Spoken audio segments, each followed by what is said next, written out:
Rüyada zehirlenmek. Rüyada zehirlenmek genellikle kişinin hayatında olumsuz enerjilere, toksit ilişkilere veya bastırılmış duygulara maruz kaldığını sembolize eder. Bu rüya hem fiziksel hem de ruhsal düzeyde zehirli bir etki altında kalmayı, yani sizi tüketen bir durum, kişi ya da düşünceyle yüzleşme zamanının geldiğini anlatır. Zehir, rüyalarda dönüştürücü ama acı veren bir temizlenme süreci anlamına gelir. Bu nedenle rüyada zehirlenmek aynı anda hem bir uyarı hem de arınma işaretidir.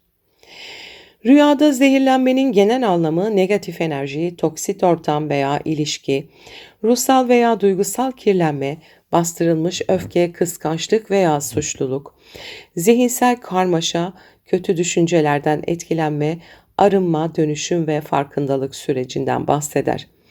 Rüyada zehirlenmek artık sana zarar veren şeyleri fark et mesajını taşır. Rüyada kendi kendine zehirlenmek, hayatta kendi seçimlerine, kendine zarar veren bir duruma işaret eder. Bu fazla endişelenmek, suçluluk hissetmek veya kendinizi cezalandırmak olabilir. Bilinçaltınız diyor ki kendini suçlamayı bırak, artık iyileş. Birinin sizi zehirlediğini görmek, gerçek hayatta çevrenizde sizi duygusal olarak yoran veya manipüle eden birine işaret eder. Bu kişi sizi fark ettirmeden etkiliyor olabilir. Aynı zamanda güvensizlik veya ihanet korkusu anlamına da gelir. Eğer rüyada o kişiyi tanıyorsanız bu kişiyle sınırlarınızı gözden geçirmeniz gerekir. Rüyada zehirli yemek yemek veya içecek tüketmek, farkında olmadan zararlı bir düşünceyi, davranışı veya alışkanlığı hayatınıza aldığınızı gösterir. Ruhsal olarak kirlenmiş enerjiye işarettir. Eğer zehirli şeyi isteyerek yediyseniz, kendinizi bile bile bir duygusal sıkıntıya sokmuş olabilirsiniz. Eğer yanlışlıkla olduysa, çevrenizdeki olumsuz etkiler sizi istemeden yormuş olabilir. Rüyada zehirlenip hastalanmak ama ölmeyip kurtulmak ise büyük bir farkındalık ve ruhsal dönüşüm sürecidir. Bu rüya bir sınavdan veya zorluktan güçlenerek çıkacağınıza işarettir. Zehir burada sembolik olarak acı verici ama öğretici deneyim anlamına gelir. Zehir sizi öldürmüyorsa sizi dönüştürüyordur. Rüyada zehirlenip ölmek, eski benliğin, eski alışkanlıkların ya da zarar veren bir durumun son bulması anlamına gelir. Bu sembolik bir ölüm, yani yeniden doğuşun habercisidir.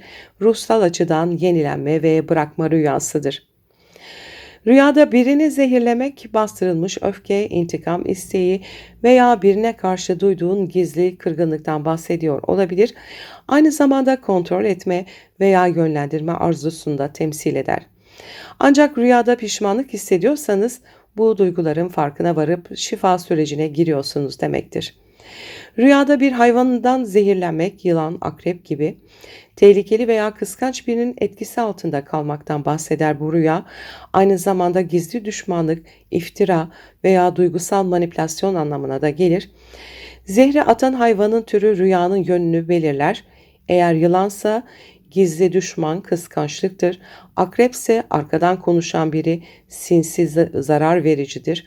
Örümcekse dedikodu, yavaş yavaş yayılan olumsuzluktur. Köpekse sadakatle ilgili hayal kırıklığıdır. Rüyada zehri kusmak ve vücuttan atmak ise ruhsal ve duygusal arınma, içsel temizlikten bahseder. Eğer sizi zehirleyen bir durumu, alışkanlığı veya kişiyi hayatınızdan çıkarıyorsunuz anlamına gelir.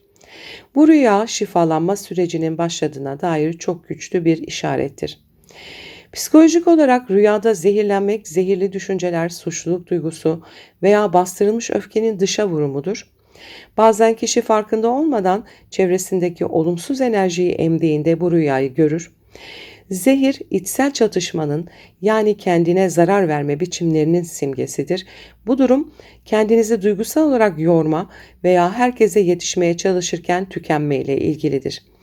Psikolojik açıdan bu rüya iç dünyanızı temizlemenizi ve enerjinizi korumanızı gerektiğini mesajını verir. Dini ve tasavvufi yorumlara baktığımızda rüyada zehirlenmek haramdan uzak durma uyarısıdır. Kişi yanlış bir yolun veya zararlı bir alışkanlığın etkisindedir. Ancak rüyada zehirlenip kurtulmak, tövbe, arınma ve günahların affı anlamına gelir. Zehir bazen mal, bazen de söz anlamına gelir. Zehirlenen kişi birinin sözüyle kalben yaralanmış olabilir.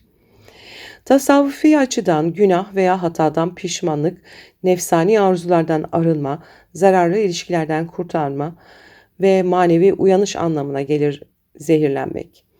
Zehir nefsin karanlık yönünü, zehirlenmek ise benlik zehrinden arınmayı temsil eder. Bu rüya nefsin ölümü ve ruhun saflaşması anlamında içsel bir kimya dönüşümüdür.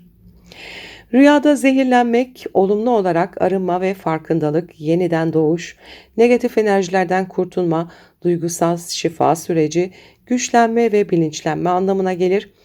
Uyarıcı olarak da toksit ilişkiler ve ortamlar, bastırılmış öfke, duygusal tükenmişlik, kendine zarar verme eğilimi, manipülasyona açık olma durumlarını gösterir.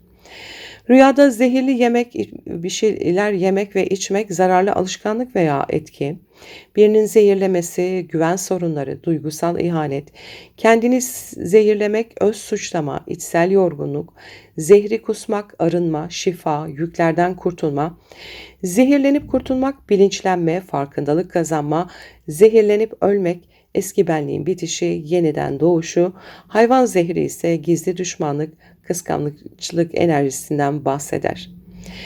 Rüyada zehirlenmek hayatınızda sizi duygusal ve enerjik olarak zehirleyen bir etkiyi fark etmeniz gerektiğini gösterir. Bu bir kişi, ilişki, düşünce ya da alışkanlık olabilir. Eğer rüyada zehri atabiliyorsanız şifa ve arınma süreciniz başlamış demektir. Eğer zehirlenip acı çektiğinizi görüyorsanız bu bir ruhsal uyarıdır. Artık kendine zarar veren şeyleri bırak anlamına gelir. Bu rüya size her zehir bir uyanışa, her acı bir şifaya dönüşür şeklinde fısıldar.